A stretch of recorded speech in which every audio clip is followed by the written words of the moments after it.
En esta ocasión me toca a mí hablar sobre la población y la sociedad en Puebla. Periodo colonial. ¿Se oye bien? Sí. Gracias.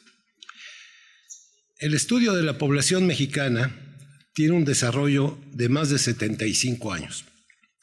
Los historiadores comenzaron a interesarse en el estudio de la población como una variable fundamental para conocer de manera integral el pasado. Hay muchos temas que se han abordado por los demógrafos historiadores sobre la población indígena, sobre todo. Este fue el resorte primigenio de los estudios de población. Era muy importante saber cuáles fueron las causas por las que la población indígena a raíz de la conquista disminuyó de manera catastrófica.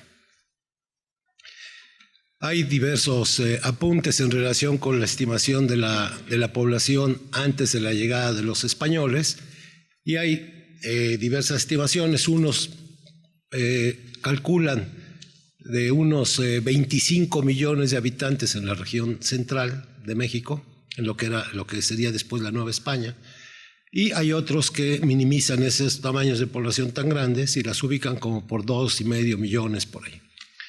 El caso es de que de cualquier manera, hacia la segunda década, tercera década del siglo XVII, la población indígena se había disminuido a ni siquiera 1 millón de habitantes, o sea, mucho menos que 1 millón de habitantes, lo que quiere decir que es una despoblación enorme. Ahora, ¿cuáles fueron esas causas? Eso hay una gran bibliografía y entonces nosotros ahora nos limitaremos nada más a decir cuál fue el resorte de la investigación demográfica en la historia de México.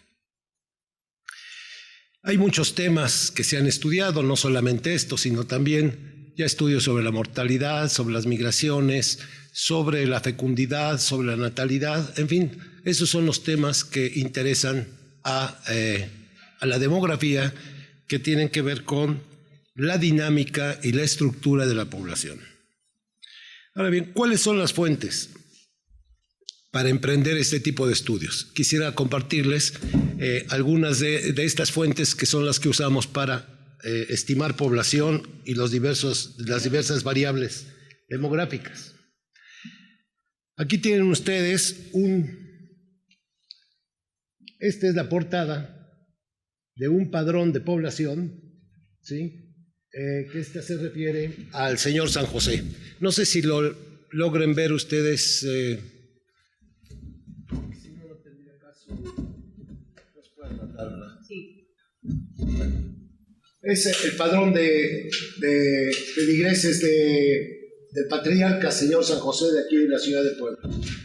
Y entonces esta es la introducción. Es un censo que Manuel se efectuó. Y el que lo llevó a cabo fue el capitán y regidor don José de Toledo, un personaje que nosotros, los historiadores colonialistas, conocen, y me parece que este personaje fue el propietario de la casa que tenía el Instituto de la Aduana Vieja, en la 2 Oriente, don José de Toledo. Bueno, el caso es de que vean ustedes cómo esta es la portadilla del libro. Gracias. Esta es la portadilla del libro y empieza el recorrido de señor San José por lo que se considera que es el predio por donde despunta, digamos, toda la parroquia, que es el Molino de San Francisco. Entonces, a partir del molino, pues empiezan a hacer el recorrido casa por casa. Aquí tenemos el primer folio del padrón particular de la ciudad de La Puebla, del barrio de Analco. ¿Sí? Y empieza con el cuadro primero, que es el Puente de Morales. Es actualmente el puente de conjunto, el de Analco. Allí se empezó el recorrido de los empadronadores y ahí empezó a dar la vuelta por todo el barrio de Analco para concluir en el pueblo de San Baltasar, que le pertenecía a la parroquia de el Santo Ángel Custodio, mejor conocido, o ahora actual, conocido más, por el barrio de Analco. A manera de que se den idea de qué es el contenido de lo que viene en los padrones, esto se hace casa por casa. Entonces, supongamos que entran aquí, Y si hay tres familias o tres hogares, como se debería llamar en realidad, entonces a cada uno de los hogares, por separado, les preguntan, como un censo contemporáneo, quiénes viven allí. En este caso, escogí esta descripción de un hogar, porque es muy ilustrativo y refleja justamente la ideología colonial, la jerarquización colonial. Leen don Antonio Bontrigo, que es un comerciante, para variar, natural de Gelba, el reino de Sevilla. Normalmente los peninsulares llegaban y eran comerciantes, ese era su oficio fundamental. Él tenía 39 años de edad, casado con doña Gertrudis Tobar, española de 40 años. El peninsular llega y ¿con quién se va a unir? Con una, lo más cercana a él, una española. Esta española no es peninsular, sino que todos los españoles son criollos, los que se mencionan en esta época. Cuando se dice español no quiere decir que vengan de España, ¿sí? Es que son blancos, hijos de antiguos españoles, y en sus genealogías seguramente habrá algún comerciante europeo o peninsular.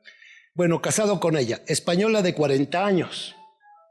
Tiene un hijo de 12 años y dos hijas, una de 17 y otra de 15. ¿Sí? Un mancebo español de 22 años, pero bueno, esta es la familia.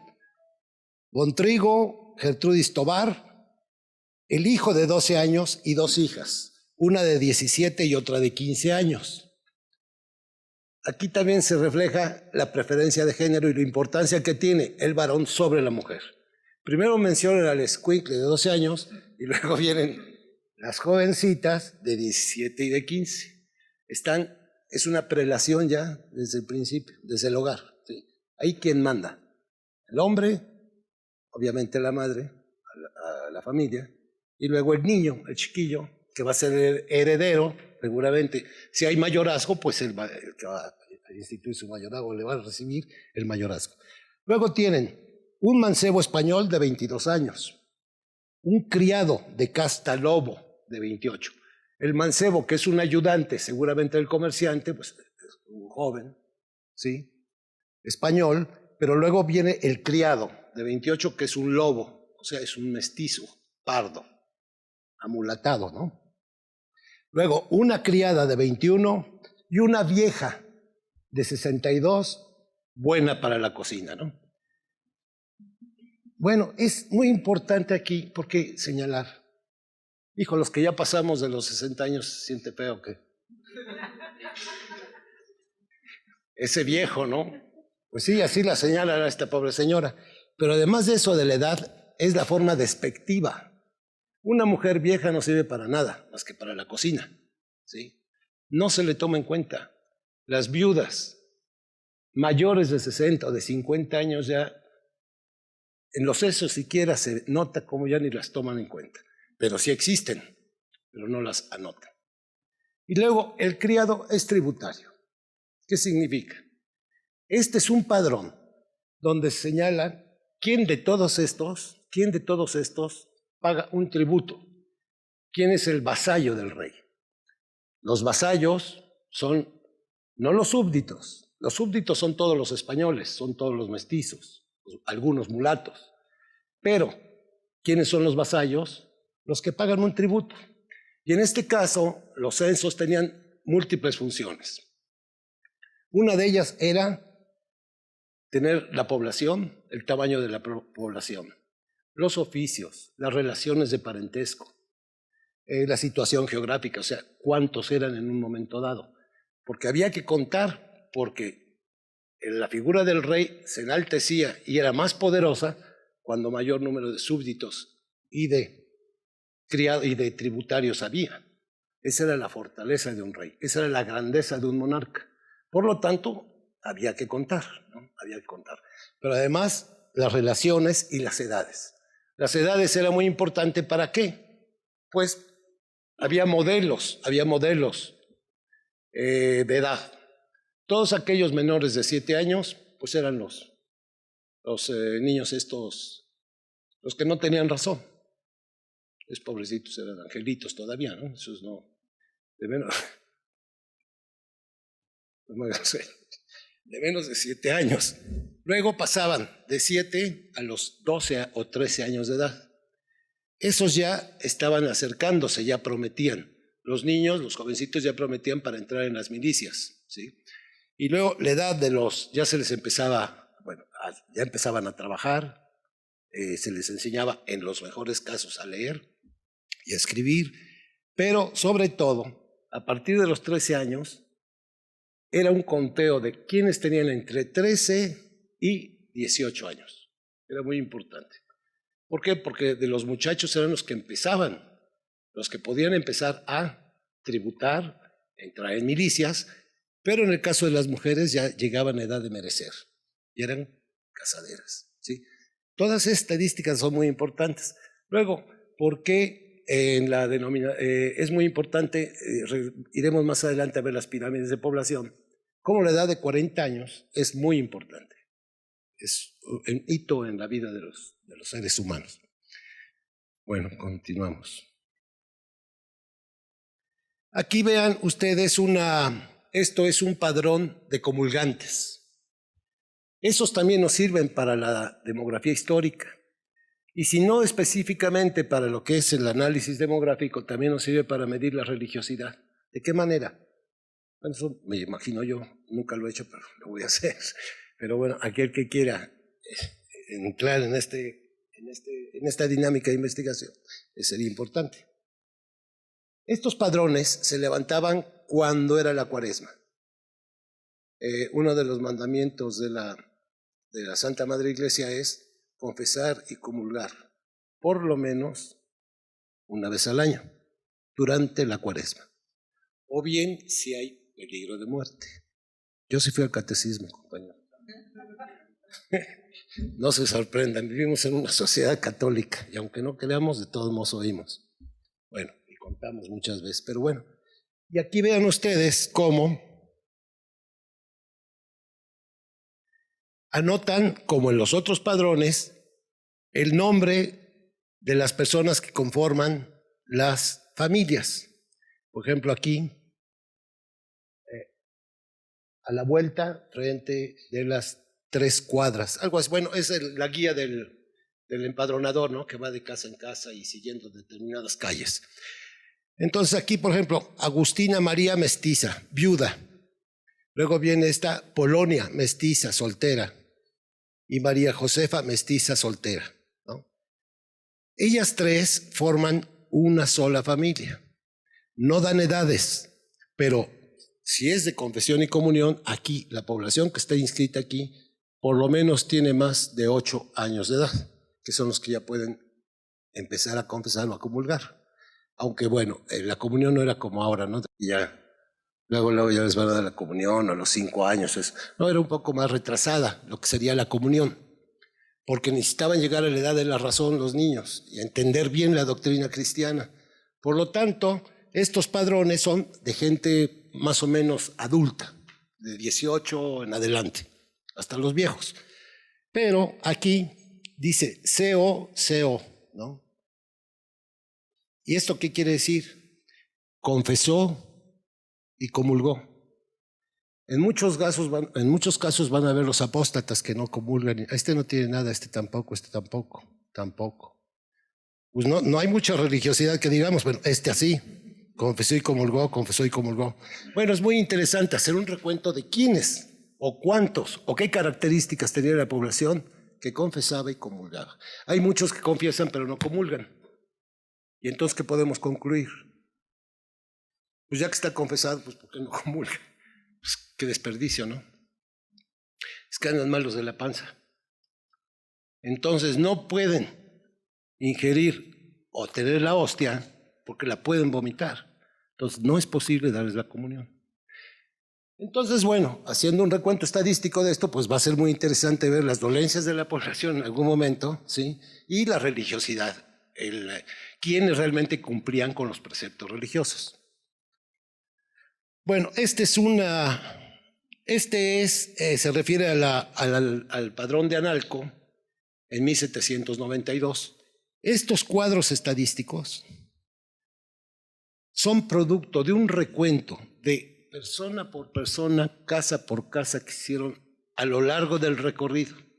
Como ya vieron hace un momento, está el de Bontrigo, su mujer, los sirvientes, todos ellos. Bueno, tienen que pasarlos. Yo supongo que eran unas hojas enormes para cruzar toda la información. A ver, rayita por rayita, ¿no? Yo te voy dictando y tú vas haciendo las rayitas. Mujer de 20 años, mestiza, no sé qué, ¿no? Sirvienta. Y entonces habría que anotar poco a poco. Y llegaban a este prodigio sin computadora. Aquí tienen las edades, hasta 7 años, ¿no? De 7 a 16, de 16 a, ¿qué? Ya no me la sé, no me la aprendí de memoria, disculpen. Es que ya no se ve bien. Pero bueno, aquí está, a 40 y así. Eran las clases de edad. Ahora les llamamos grupos quinquenales, de acuerdo a la estadística contemporánea. Pero bueno, antes no eran quinquenales, eran de acuerdo a los modelos que ellos tenían de cuando llegaba una edad, este ya está bueno para esto, esta edad, este ya deja de tributar, ¿no? Entonces, vean, cruzaban la edad con el estado matrimonial, solteros, casados, viudos, y luego por hembras y varones. Hembras y varones. Fíjense el término, hembras, ¿no? Los varones siempre varones, ¿verdad? Hasta ahora. Pero antes eran hembras. Pues las hembras. Y luego tenemos la distinción de castas. Europeos, españoles, indios, mulatos, otras castas. Y luego cada una de esas por edad, hombres y mujeres. Realmente eran excepcionales los estadísticos de esta época.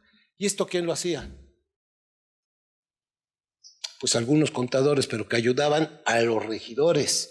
O sea, había regidores que no eran como ahora, no eran tan tontos. Había regidores letrados, ¿no? Estos eran los...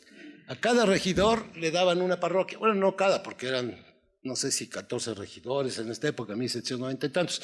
Pero bueno, se nombraba, fue Francisco de Pardiñas, el regidor encargado de llevar a cabo la operación censal en Analco. Bueno, entonces, esta es una portada del libro de bautismos de indios y castas, ¿no? En el caso, este es de la parroquia de la Cruz, del 28 de abril del año de 1807. Y el cura, el señor Don José, no sé qué. Esto es la forma en que vienen registrados los bautismos. Es un ejemplo de un libro de bautismos. Pueden ver cómo aquí están numerados.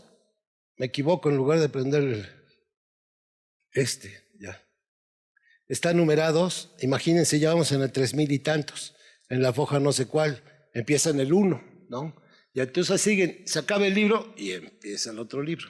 Y así es, aquí van anotando las características, el año, ¿sí? El día en que se bautizó el niño, de cuántos días nacido, quiénes son los padres, quién es el padrino o la madrina, o ambos, y el cura que firma, ¿no? Ahora vamos a pasar, estamos hablando de una sociedad colonial, pero ¿qué es esa? ¿Qué es una sociedad colonial? En el caso de América Latina, o de Hispanoamérica, una sociedad colonial o colonizada es jerarquizada. Por encima de la cúspide, más bien en la cúspide de la pirámide social, se encuentra un peninsular o un español. Aquí en este esquema los he dibujado de blanco, para que no nos confundamos, de modo al negro, ponerle español y al color tinto pardo, ¿no? O como sea, pero bueno, es lo más sencillo. Español, el peninsular o español, si se matrimonia con un negro, ¿cuál va a ser el resultado? Un mulato, ¿no? Mitad blanco, mitad negro.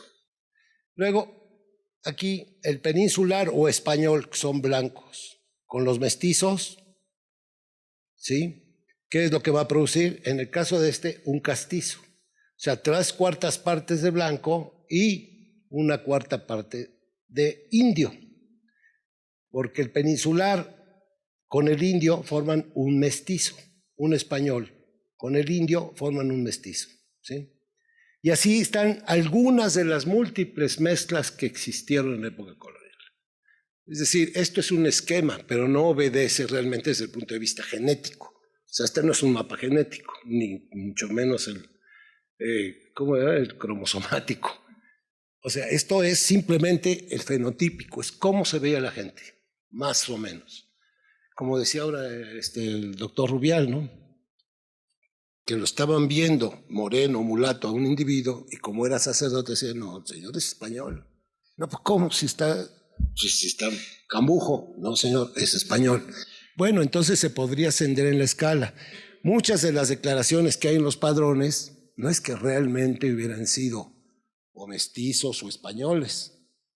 A lo mejor eran mulatos. Pero bueno, en el momento de declarar la etnia, pues muchos de ellos no declaraban realmente lo que eran. Pero sí tenemos, a grandes rasgos, sí hay fidelidad en general en las anotaciones de este tipo.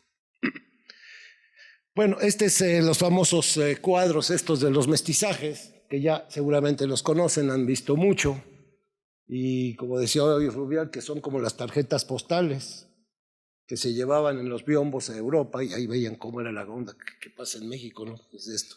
Pues sí, esto es un castizo, los ilustraban, ¿no? Es de español, y de una mestiza surgía esta niña de la casticita, ¿no? Luego la morisca. Estos retratos, sobre todo, intervienen los rasgos negros. Es muy característico la forma en que los pintan. Ustedes ven aquí la morisca, y ahora aquí, bueno, esta es la mestiza, que es el español con la india, ¿sí? Produce una niña mestiza, español. Son ricos, muy ricos en el vestuario. Así, nosotros, este es siglo XVIII, pues así vestían, ¿no? Así, con su peluquita, el peluquín, la niña muy amorosa con su padre, según el pintor. Y aquí la cotorra famosa, ¿no? Y ahora aquí vamos a ver, vean, ahora la mulata. De español y negra sale la mulata. Pero si se dan cuenta, siempre son muy beligerantes o belicosas o guerreras las mulatas, ¿no? Las negras. A esta la ponen a punto de apuñalar al marido. Y a esta otra el marido le dice que se calle. Es muy hablantina esta morisca, ¿no? No, esta no es morisca, esta es mulata. Y de mulata y español sale una morisquilla. Pero miren a esta, sorprendida de que el marido es cállate, ¿no? Esa es la imposición, ¿no?, del hombre sobre la mujer. Está representada en todos estos cuadros. La parda o china, la famosa china. La china sería una mulata, ¿no? O sea, una mulata, aquí está, o parda. Este es el negro con una mestiza que se produce una china o parda. Por eso la china poblana, o sea, que dicen que no es ni china ni poblana, pero las chinas poblanas en realidad eran mujeres mulatas, eran de aspecto mulato, eran pardas, por eso se decían chinas, por el cabello, vean a la niñita, chinito, pues son chinas, por el cabello crespo, así como ensortijado.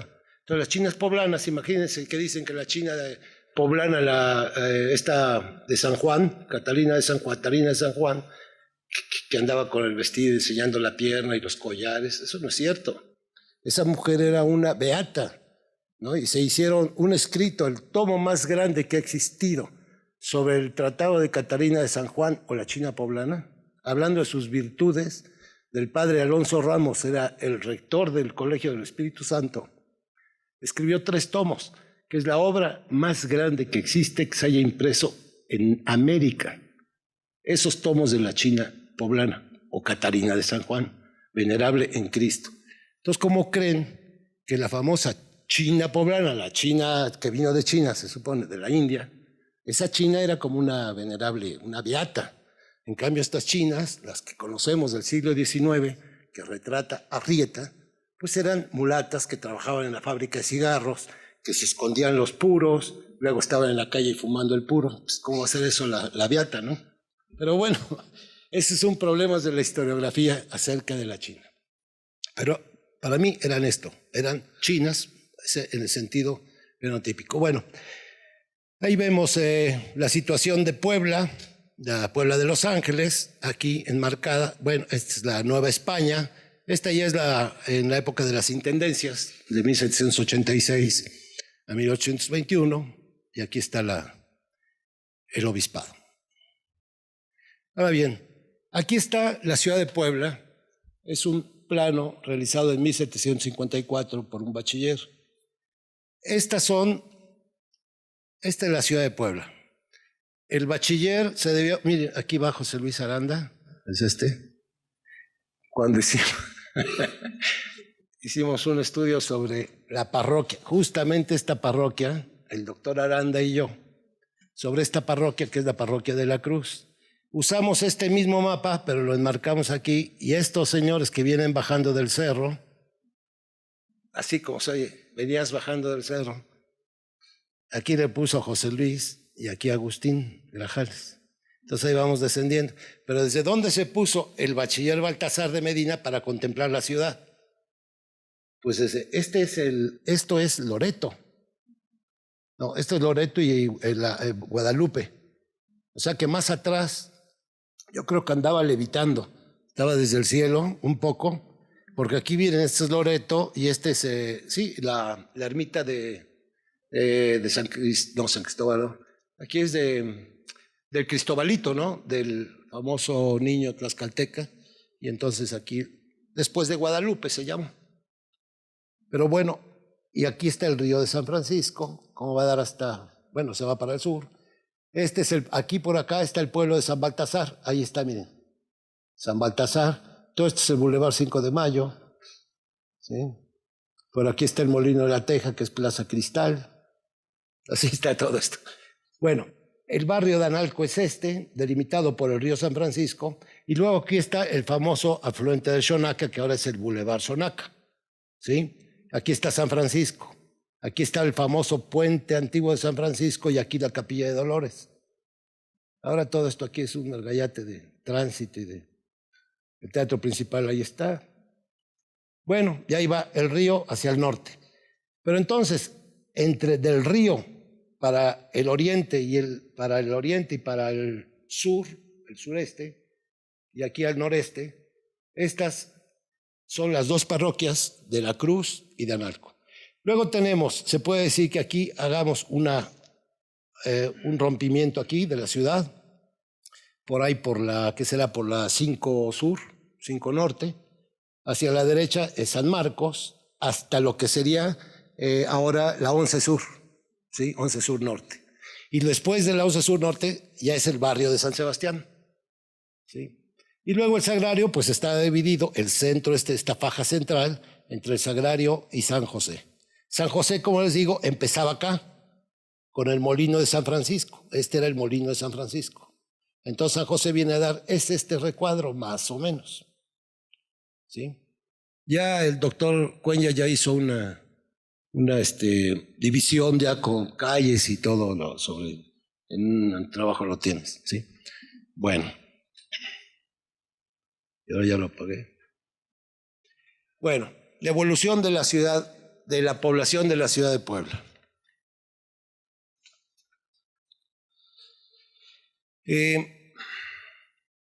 ¿Cómo es posible poder rehacer la evolución de la población? ¿Cómo va creciendo la Puebla desde la fundación hasta, en este caso, en el año de 1803?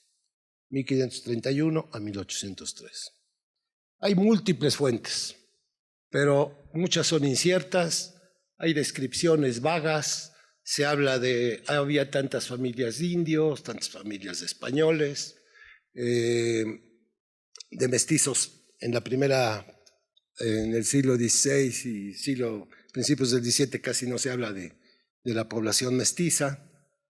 Entonces, tenemos descripciones, como les decía, múltiples descripciones, pero también tenemos algunos censos de población, que ya son como los que vieron hace un momento, donde ya viene pormenorizada las edades de la población, su origen étnico, en fin. Eso corresponde al siglo XVIII.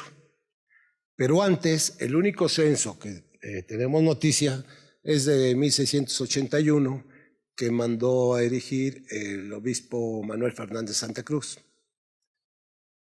Entonces, imagínense, Fernández Santa Cruz, a que todos los literatos hispanoamericanistas lo odian, porque según Octavio Paz, él fue el que silenció a Sor Juana.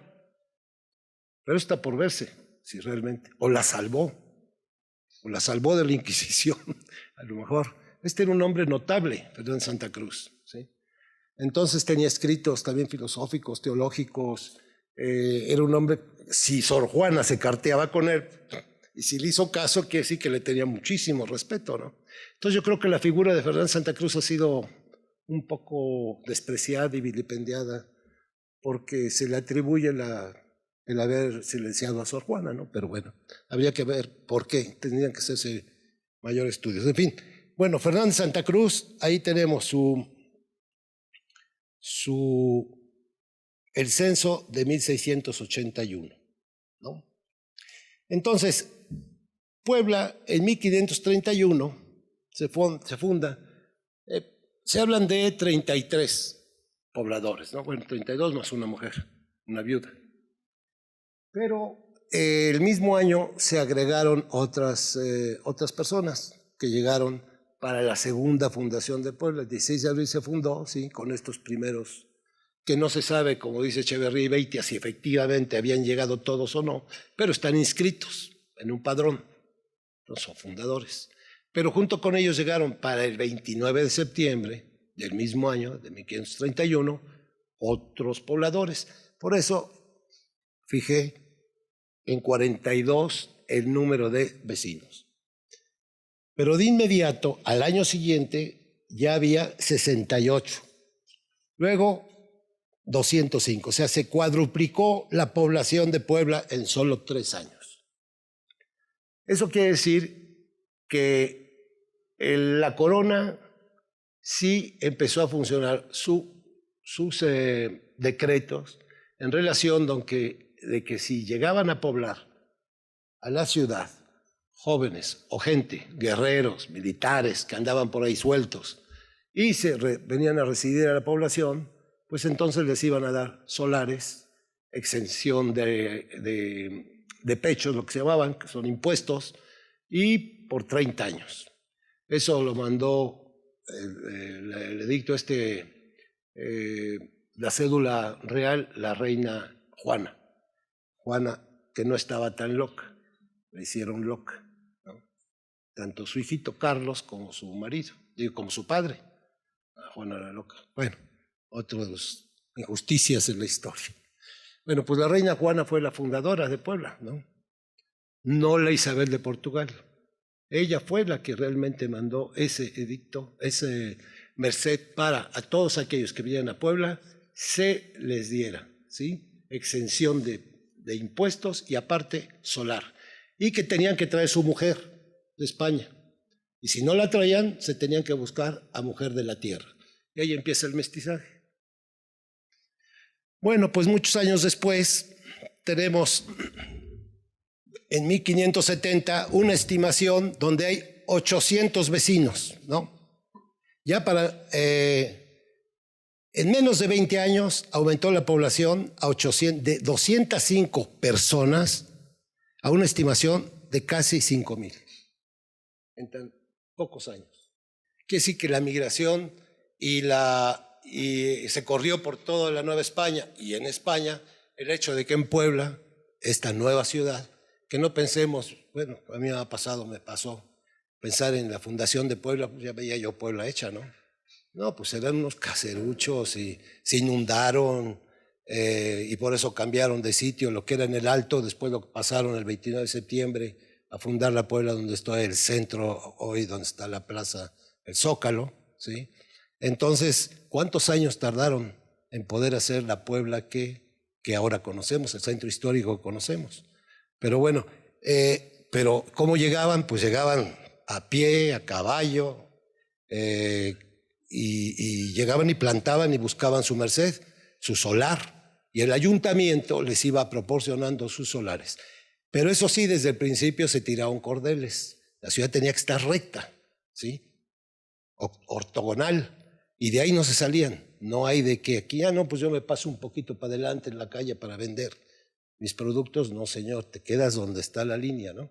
Y bueno, hubo mucho orden para la fundación y para que se mantuviera como está. Bueno, entonces vean, el crecimiento de la ciudad es enorme y muy rápido.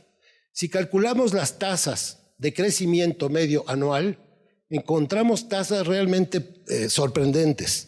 Y esto no puede ser por el crecimiento natural de la población. Vean, tenemos tasas, bueno, los primeros años ni tomarlos en cuenta, porque crecen como conejos, pero no es que fueran conejos, sino que llegaban muchos, bueno. Pero vean cómo ya después, a partir de mediados del siglo XVI, ya empiezan a bajar el incremento medio anual, 3%, 6.9%, 7%, 1.6%, 3.8%. Ya son más creíbles. Bueno, todo es creíble para mí, ¿no? Pero quiero decir, van más de acuerdo con el incremento vegetativo, con el incremento natural, producto de la procreación, no de la inmigración. Ese es crecimiento social. Pero el crecimiento natural empieza a tener mayor importancia que el crecimiento social. Sin embargo, siempre va a haber un incremento muy por encima de lo que realmente se considera que hubo el crecimiento natural. El crecimiento natural de las poblaciones antiguas no pudo haber pasado del 1.2% de crecimiento anual. Es imposible. ¿Por qué? En primer lugar, la altísima natalidad, ¿sí? Se podrían tener 8 o 9 hijos por mujer. Pero por otro lado, ¿cuántos sobrevivían de esos niños? Muy pocos. O sea, menos de la mitad llegaban a hacer su primera comunión. Entonces la mortalidad infantil era altísima. Entonces los crecimientos por encima del 1.2, 1.3, el exceso se debe a la inmigración, es crecimiento social, ¿sí? O las estadísticas están completamente erróneas. Luego, tenemos, bueno, es la forma de haber calculado, vamos a terminar con este cuadrito rápido. Aquí vemos que entre 1600, bueno, hacia 1630, 1620, la población de 1600, que eran casi 9000, pasaron a duplicarse en tan solo alrededor de 20 años, porque esta fecha no es muy segura, pero alrededor de 20 años la población más que duplicó. O sea, el incremento, sí, pues fue de 3.8%. Ese incremento es mayor al que vivió el México de la explosión demográfica, desde el 3.5%. México creció, duplicó su población en poco menos de 20 años, entre 1950, 1970, 70, 90, 90, así. Cada 20 años, México duplicaba su población. Éramos 25 y de repente ya 50 millones, 100 millones. Y bueno, a partir de los años de la familia vive mejor, si tienes menos hijos y eso, con Echeverría, la tasa de crecimiento de México empezó a disminuir. O sea, se frenó el crecimiento. ¿Cómo? Pues no fue por medio de incrementos salariales ni que se incorporara a la mujer al trabajo y a la educación. No, fue a través de la píldora anticonceptiva y los medios masivos de contraceptivos, ¿no? Ya sea en los hospitales mediante ligar a las mujeres. En el momento del parto decían, no, ya bájale, ¿no? Ya no tengas más hijos. Sí, doctor, ya. Hágame la histerectomía, ¿no? No. ¿Cómo se dice? Cuando ligan. Salpingoplastia. Entonces, la salpingo, bueno, se le dicen, como del pingo. Pero entonces, sí, así fue, porque es la única manera en que se pudo bajar la fecundidad en México. Bueno, pero entonces en estas épocas tenemos 3.6%, por eso la población creció enormemente.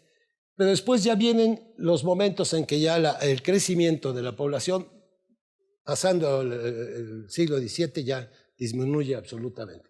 ¿Por qué? Bueno, miren, aquí este fenómeno es muy interesante. 1627 tenemos una estimación de 13.300 personas, más o menos, ¿no? Y luego en 1646 se queda casi el mismo número. O sea, hay un decrecimiento entre 1637 y 1669. O sea, hubo tasas negativas. Es la única ocasión en que se localizan tasas negativas de crecimiento. Quiere decir, tasa negativa es que decrece la población, ¿sí? ¿Por qué decreció?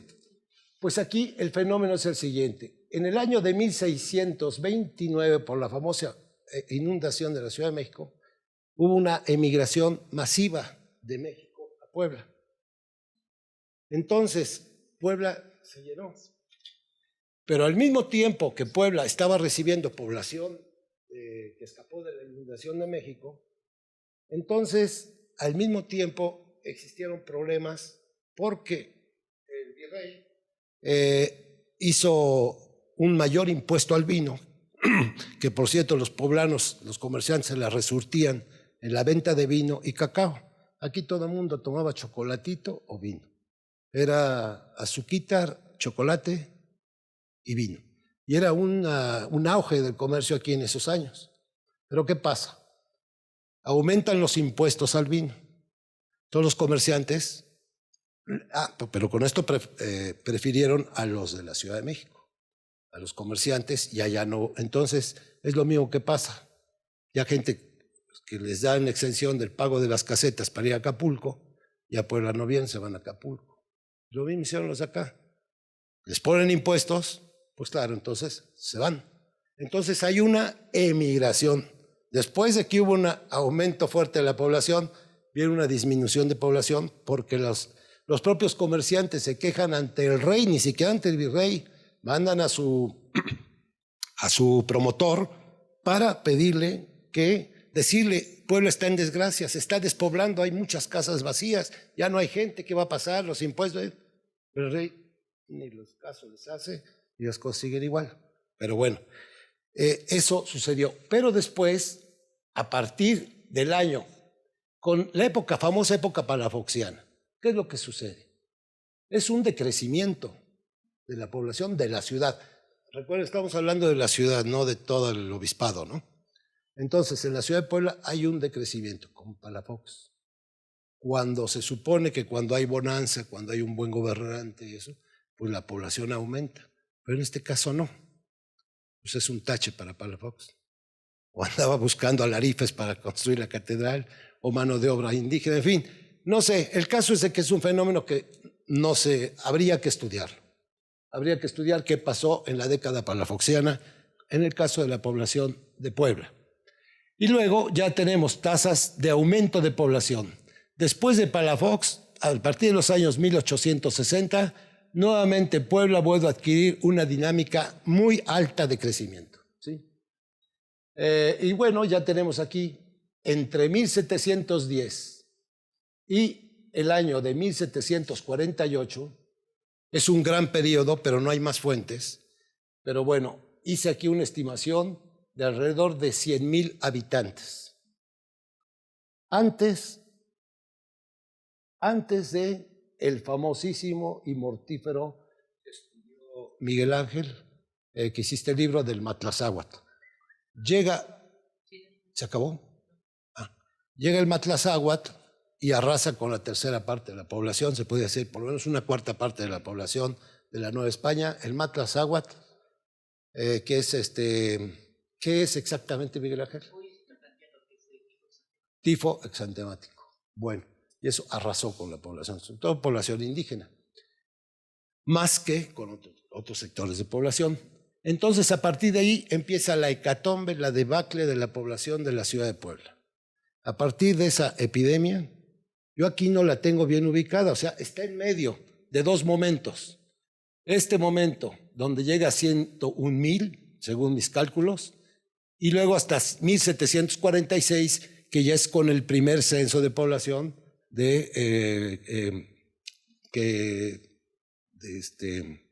el sacerdote el dominico Villa Sánchez, ¿no? una estimación de población y un recuento de población. Bueno, es en 1742. Entonces vean cómo pasa de 100,000 habitantes a cerca de 50,000. O sea, se redujo a la mitad. Esos 100,000 habitantes no los va a volver a tener Puebla hasta fines del siglo XIX. ¿Sí? Puebla no se va a recuperar de su pérdida de población, ¿no?, hasta la Revolución Mexicana. Eso sería. Bueno, ahorita les voy a pasar otras. Tú me dices, ¿eh? ¿Cuánto tiempo tengo? Entonces, voy un poco más rápido con unas cosas que sí me interesa ver. Estas son las formas en que, bueno, son las formas que fui calculando años por años. En unos casos usamos el censo del obispo Fernández de Santa Cruz. En otro caso utilicé un trabajo que hice con el doctor Aranda, un trabajo que hicimos sobre, aquí está, el número promedio anual de bautizos de 1660 a 1669. Ahí calculamos las tasas de ilegitimidad a mediados del siglo XVII. ¿Sí? Y bueno, era altísima. Los niños nacidos fuera de matrimonio o los niños abandonados, era, no sé, 1 de cada 4 nacimientos eran niños no reconocidos por lo menos por su padre, y en otros casos, la más de las veces, por su padre y su madre, niños abandonados. Bueno, hicimos ese trabajo y bueno, contamos aquí el número de nacimientos. O sea, hicimos aquí el cálculo de cómo, estimando una tasa bruta de natalidad entre 45 y 55 por 1000, que es lo más plausible, fuera de esos rangos no se sale para esta época, ¿no? Entonces, la estimación de la población es de 41,000 a 33,000. O sea, entre esta cifra, la población de la ciudad de Puebla, en el caso de 1660 al 69. O sea, estoy mostrando esto simplemente para que vean que no solamente a partir del dato que dio Cerón Zapata, o del dato que dio Villaseñor, o del dato que dio Juan Díez de la Calle, que dice que hay 40,000 pobladores. No. Aquí lo importante es ver cuál es la dinámica de la población, o sea, número de nacimientos en este caso. Y a partir de eso podemos hacer una estructura, porque esos niños nacen de una población. Y entonces, relativamente, eso es un resultado de un tamaño de población. Entonces, los cálculos, créanme, no están tan descabellados. Bueno, vámonos rápido aquí.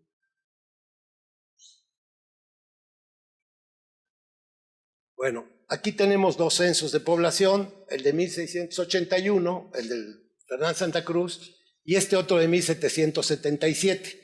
Ese censo de población de 1777 fue mandado a hacer por el virrey Bucareli. Se le llama el censo de Bucareli, de 1777. Y ahí sí ya nos dan por parroquias de la ciudad y según el origen étnico. Bueno, ellos nos lo dan, esto ya lo calculé, pero bueno, a partir de esos datos. Pero vean ustedes cómo el sagrario de la catedral congregaba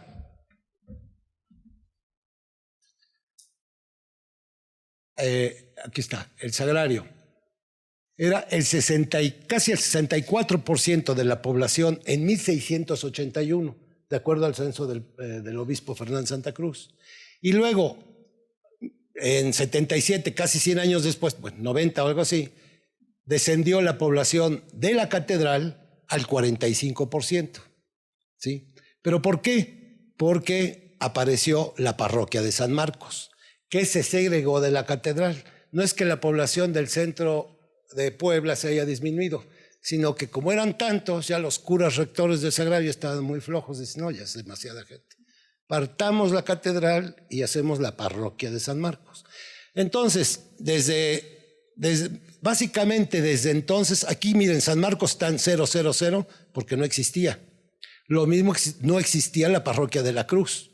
La parroquia de la Cruz la funda Fernández de Santa Cruz, creo que en 1686, 86, por ahí. Bueno, ahí funda la parroquia de la Cruz.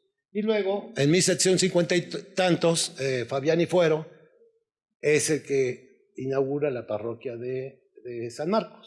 Entonces, básicamente, desde entonces hasta fines de la época colonial, Puebla está administrada por 6 parroquias, ¿sí?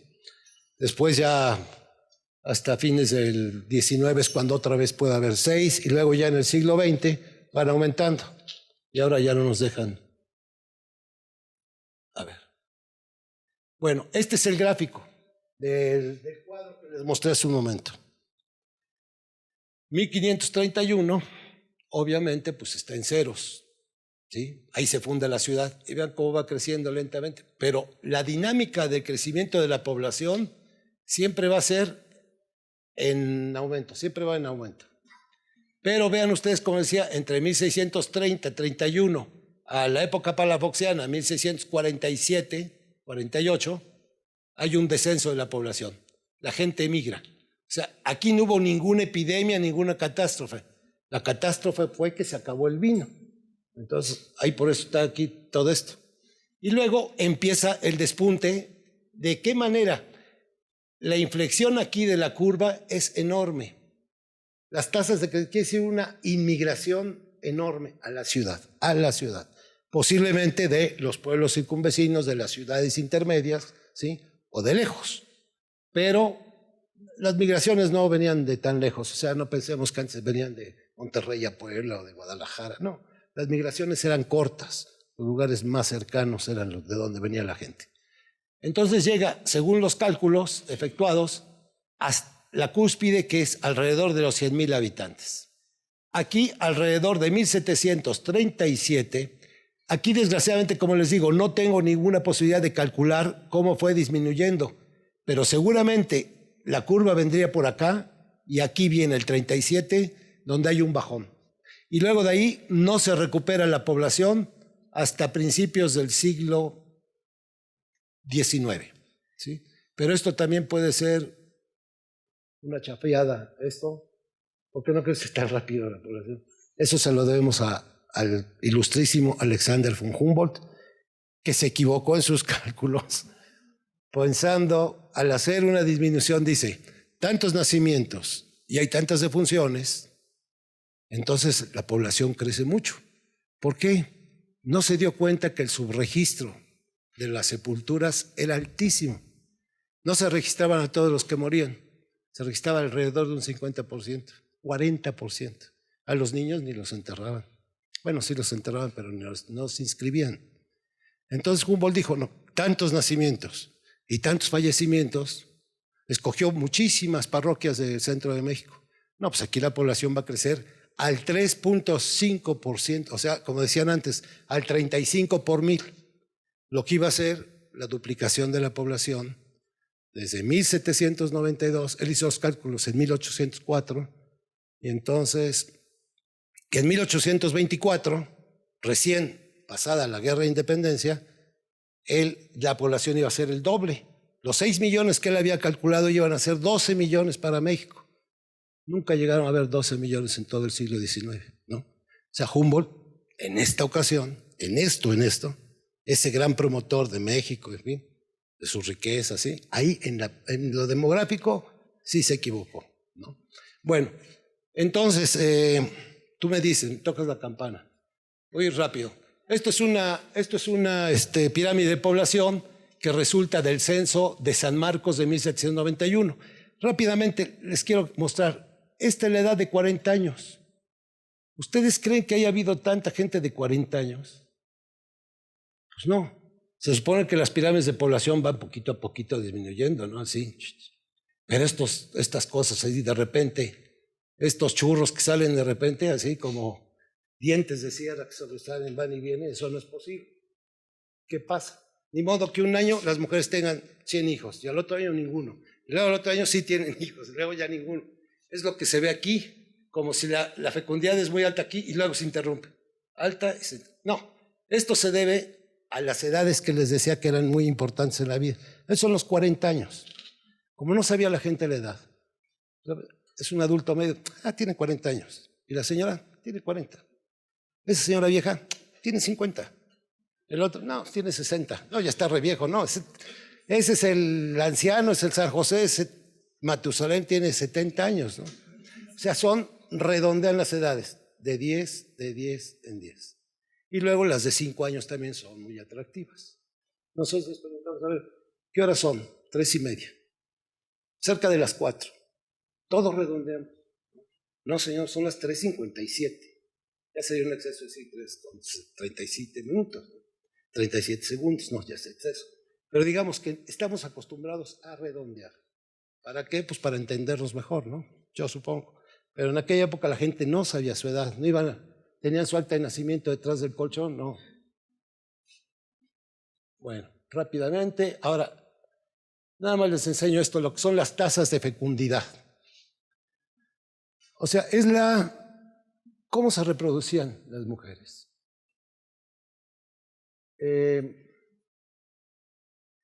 Estas son las parroquias de La Cruz y la parroquia de Analco. Se levantó en 1791 y en 1792. Las tasas de fecundidad significan el número de hijos que tiene una mujer a determinada edad, ¿sí? Entonces, se obtiene el número de hijos de indias, ¿sí? Si tenían entre 12 años y medio y 21 y medio, entre 22 y medio y 31 y medio, así. Estas son las tasas, o sea, ¿cuántos niños por cada mujer? Si nosotros sumamos las tasas de todas las edades de las mujeres, vamos a encontrar una suma, que es la tasa global de fecundidad, pero la vamos a multiplicar por 10. Y eso es la descendencia que tiene el número, para ser más sencillo, el número promedio de hijos por mujer al final de su vida reproductiva, ¿sí? Esa es Y entonces aquí vemos cómo las indias tenían 6.6 hijos, las de La Cruz. Las mestizas 6.5, un poquitito menos, las españolas 4.9 hijos, y las que no respondían, bueno, 6.1, y el total, el promedio de todo esto eran 6 hijos por mujer. En el caso de la parroquia de Analco, había 6.2 hijos por mujer, pero siempre las indias tenían 7, las mestizas 6 y las españolas 5. Hay un escalonamiento, ¿sí? Si en una fecundidad, que es para todos, si es natural, no hay anticoncepción en esa época, ¿por qué hay diferencias entre mujeres?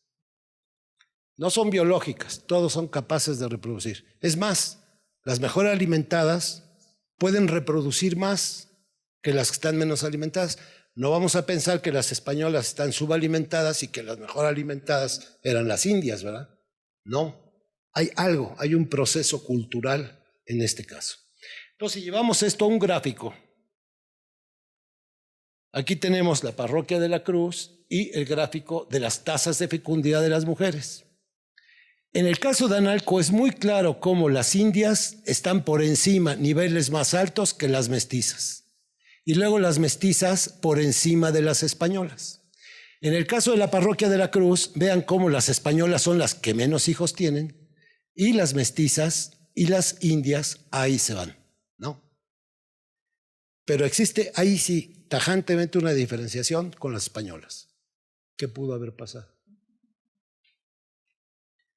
Lo que sí es de admirar es que en toda fecundidad natural, que ya se han hecho estudios contemporáneos cuando fecundidad en poblaciones contemporáneas que no controlan su fecundidad, las curvas de fecundidad son así como esta, como la de las mestizas o las indias de aquí. Suben a la cúspide alrededor de los 29 años, que es la edad promedio a la maternidad, y luego empiezan a disminuir conforme la edad avanza. Hay mujeres que todavía tienen hijos entre los 47 y los 52 años de edad, que sí que la fecundidad se ejercía las mujeres hasta edades. Ahora, si ya tienes 35, ya cuídate, ya no te embarazas, pues te vas a morir, ¿no? No, pues antiguamente hasta los 55 años llegaban las mujeres a tener hijos. O sea, la fecundidad era muy prolongada. Entonces, ¿qué pasa con esta inflexión de la curva? En el caso de las españolas, pues es digno de hacerse mucho mayor investigación. Esto ya lo vi ahora para La Cruz, pero lo tengo que ver para otras otros lugares y ver si existe eso. Si es así, quiere decir que las españolas tenían métodos no científicos para evitar embarazarse. ¿De qué manera? Bueno, algo que estaba penado por la Iglesia, el coitus interruptus, ¿no? Entonces, es posible que hayan practicado más entre la población blanca, ¿sí?, el coito interrumpido que los indígenas, que tenían una mayor sencillez en su trato, en sus conocimientos y en su forma. Gracias.